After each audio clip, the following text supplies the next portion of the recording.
How many INTERAHAMWE are there in Congo?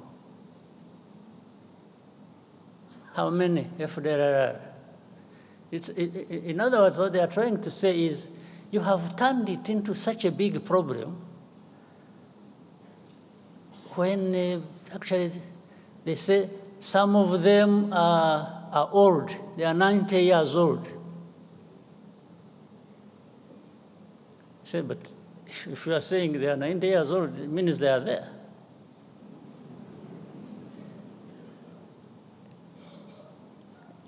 But to become 90 years old, if you have children that you train and put in their heads this kind of ideology, and they end up being militias or fighters within FDLR, I mean, how does being 90 years old become irrelevant? How? So they ask me, how many? The easiest answer for me sometimes is, why don't you ask the UN forces you put there? You sent these forces to go and deal with this problem, among others. So they should really be telling you how many or what they are doing. Second, I answer them on issue of hate speech.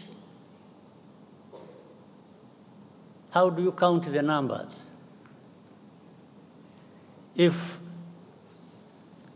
the president of the country, that is Congo, or his assistants or heads of different institutions publicly talk about genocide, talk about attacking Rwanda, talk about all kinds of things as relates to genocide ideology. How do you count that in numbers? So you tell me how many give such a speech? Well, I also tell you, even if you think there are few who give such a speech, there are millions who are listening. And among them, they are recruited into that, and they become part of the threat that Rwanda faces. Others come and say, yeah, but Rwanda, I think you are strong enough. I have not understood the meaning. I say, strong enough to do what? To sit back and be run over? I said, is that what you do in your own countries? I wish I was actually strong enough. I'm not.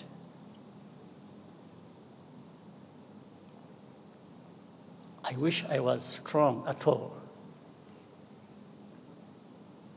Then I would, take such threats as simple as something I can deal with as and when I need to do that. But I'm not, because I'm not in the end, because I even depend on you. One day you decide these people in international community, they have, I think they took things literally. They are helpful. I would say they are helpful. They have been supportive. But they even are supportive in creating problems for us. They are helpful in one sense of solving the problems, and helpful in another sense of creating problems for us. the amount of threats we come under on a daily basis. We will do this if you don't do this. We will do that if you don't do that. You know, sometimes you feel choked by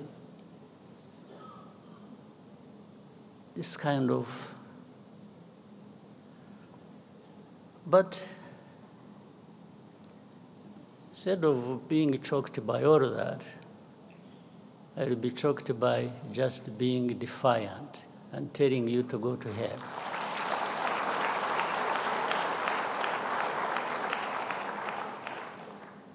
You can't create problems for me, at the same time come and blame me for these problems, and then start threatening me. How?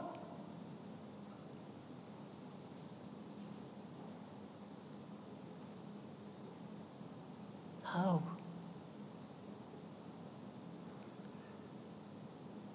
It's a daily thing. It's a regular thing. It becomes the conversation. Instead of addressing the problem the way it should be, you know, these Congolese are very lucky. This Tshisekedi man who stands there and abuses people and threatens and does that, and then in the end, this same international community comes to me and says, yeah, you see, you know, you need to do this, you need, I say, what? And I tell them, don't you realize that by doing that, you are actually emboldening this person not to find a solution to their problems, or whatever problems that are between us and them. You treat a country or a president or a government like a spoiled child. You look back and ask, you know, check. There is no blame that ever goes to the very people who created this problem and who continue in the same problem. But when it comes to Rwanda, it's our problems we are blamed for, and it's their problems we are blamed for. So we are blamed for two kinds of problems. Our own, we may have our own problems that for sure we will own up and deal with that. But how do we deal with the blame for other people's problem? They should be owning up to and dealing with. How do we deal with that? Just by threats? You come threaten people, I will do this. Well, some of them did whatever they did. But I hesitate to tell them, I say, okay, you did that, so what did you get out of it?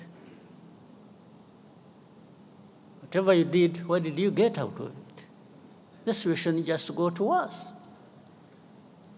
And for me, from the beginning, it was obvious it was going to get worse because you are not addressing the root cause of the problem. Instead, you are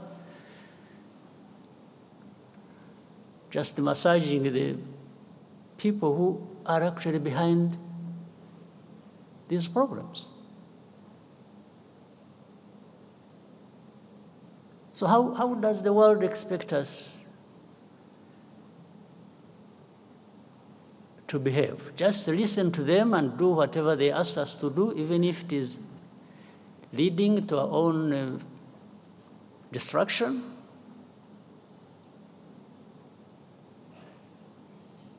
Let me tell you, it's really not for our existence, for our well-being, for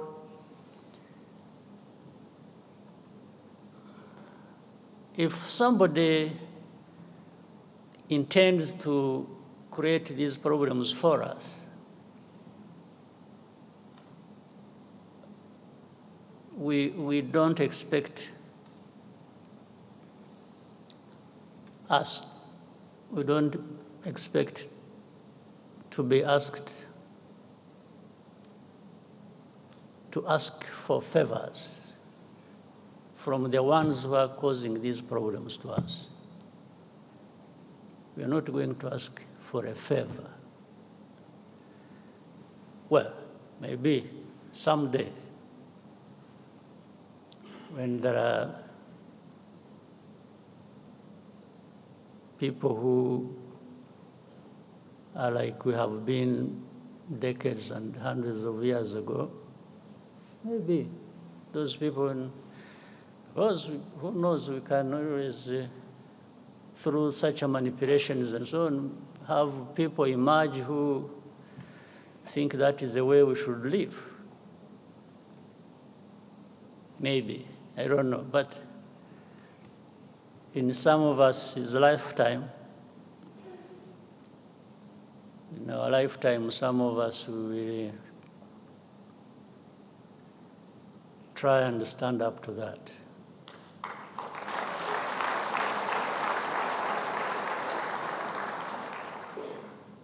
So this problem, by the way, if we were really in Congo for minerals, would be 100 times richer than we are now.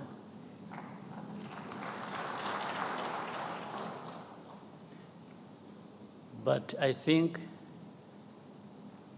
also why we and you know, I saw recently people sort of celebrating, say, you see, we have always said Rwanda is in Congo and they have been denying, now they have, no, that is nonsense. I think people who are being told are not listening. And what they have been told for years, they have not been listening, because I've been asked thousands of times. You say, is Rwanda in Congo? There is something that says everything you need to know about defensive measures we took to deal with that threat coming from Eastern Congo or from Congo. Now, my answer, simple answer, which says everything, has always been, if you ask me whether we are in Congo, do you first ask yourself, why would Rwanda be in Congo? Then you would get the answer without asking me.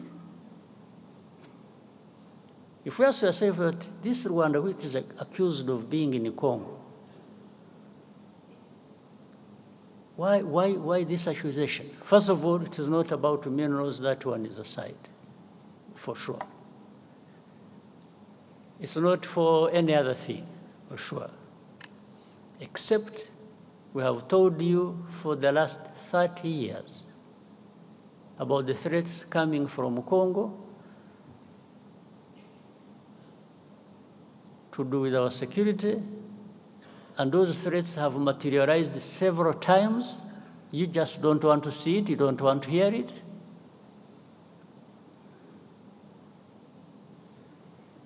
So, but what are they looking for? When they're asking you, are you in Congo? Are you in Congo? Either you say no, and the question of defensive measures we took are also seen as if they are not there. And if you say yes, that becomes the only problem in the world to deal with. Even legally, the lawyers who are here, you see the Minister of Justice, if you say yes, every other problem will disappear. They'll just take you on saying, yes, you are there. So every problem, in fact, you will have made it easier for them to load the problems of Congo on your shoulders now. That's it. So you saw one time a journalist asked me, say, are you in the CNN? It was, I must have seen it. And when I said, I don't know,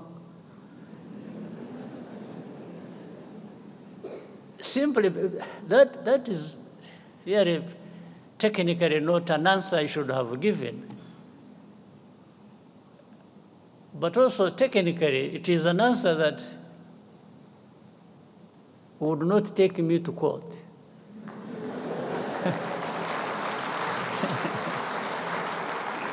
So, how do you prosecute an ignorant man who doesn't know what you're even talking about? It becomes difficult.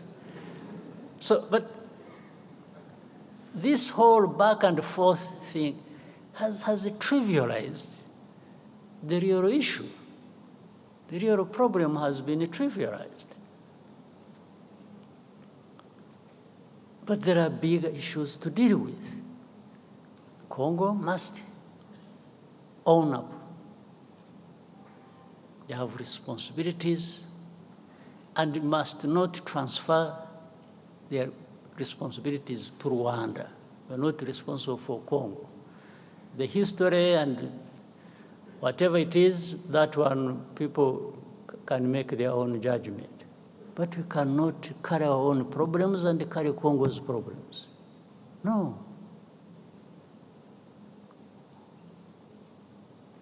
And for protecting our people, that one we shall. There's no question about it.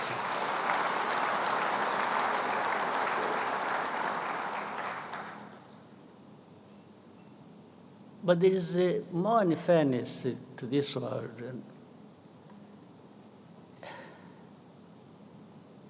Anyway, let me reserve some other comments for another time. And give space for other things. But I thought I needed to give you a bit of what is on people's minds, but this is also not what we are talking about. I don't think this is a problem that is not that cannot find an answer, that cannot find a resolution. I don't think so. There is a way to resolve this matter, but people just don't want to resolve it. Maybe it also becomes an industry for some people to keep having a war going on, and there are lots of benefits to some people. But otherwise, if you address the root causes, and they are known, and simply put responsibility where it belongs, and accountability, I think this problem can be resolved. The Congo problem